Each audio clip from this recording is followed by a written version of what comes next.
Dollar के मुकाबले रुपया फिर कमजोर। अंतर बैंकिंग विदेशी मुद्रा विनिमय बाजार में मंगलवार को कारोबार की शुरुआत में डॉलर के मुकाबले रुपया 6 पैसे गिरकर 74.74 रुपये प्रति डॉलर पर रहा। अमेरिकी मुद्रा के मजबूत होने से रुपये में गिरावट का रुख रहा। विदेशी मुद्रा डीलरों का कहना है कि एक तरफ जहां शेयर बाजार की मजबूती और विदेशी मुद्रा प्रवाह से रुपये को समर्थन मिला, वहीं दूसरी तरफ मजबूत डॉलर और कोविड-19 के बढ़ते मामलों की चिंता से रुपये में गिरावट रही। गोरखपुर के गोलघर के मल्टीलेवल पार्किंग के काम में आई तेजी। गोरखपुर के गोलघर में ट्रैफिक जाम से निजात को लेकर जलकल परिसर में निर्माणाधीन मल्टीलेवल पार्किंग के लिए शासन ने 23 करोड़ रुपये जारी कर दिए हैं। अब निर्माण कार्य में तेजी आने की उम्मीद है। मल्टीलेवल पार्किंग में दुकानों के निर्माण के चलते न सिर्फ डिजाइन बदल दी गई है बल्कि निर्माण लागत भी बढ़ गई है। मल्टी लेवल पार्किंग के कुल एरिया के 25% में दुकानों का निर्माण होना है।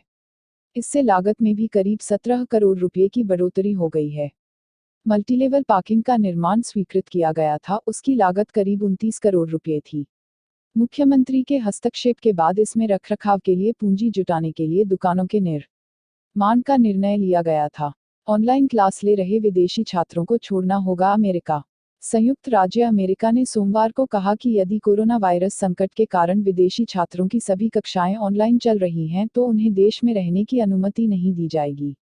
US immigration and custom enforcement ने एक बयान में कहा, नॉन इमिग्रेंट F1 और M1 स्कूल पूरी तरह से ऑनलाइन संचालित नहीं हो सकते हैं।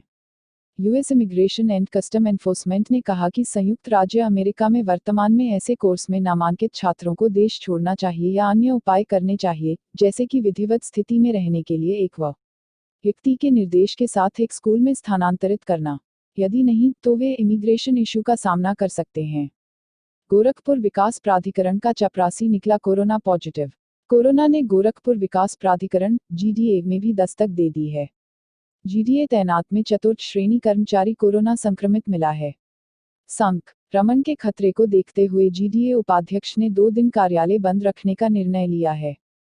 2 दिन तक कार्यालय में सैनिटाइजेशन का काम होगा।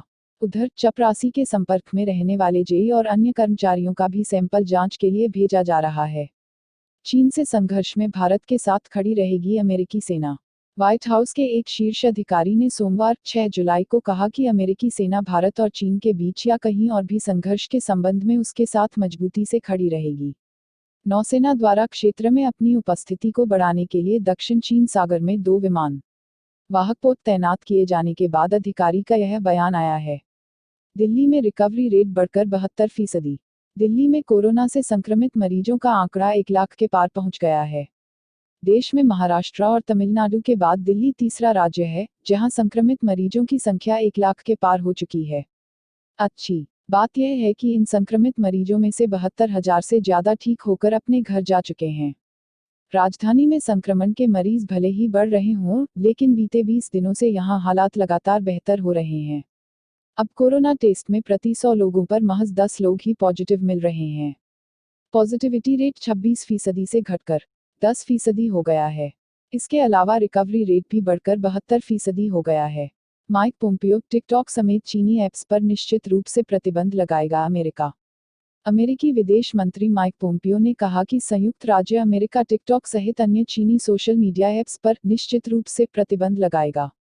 गौरतलब है कि कोरोना वायरस से जूझ रहे दुनिया भर के कई देश अब चीन से ऊब चुके हैं और अपनी ओर से चीन को कोई फायदा नहीं देना चाहते।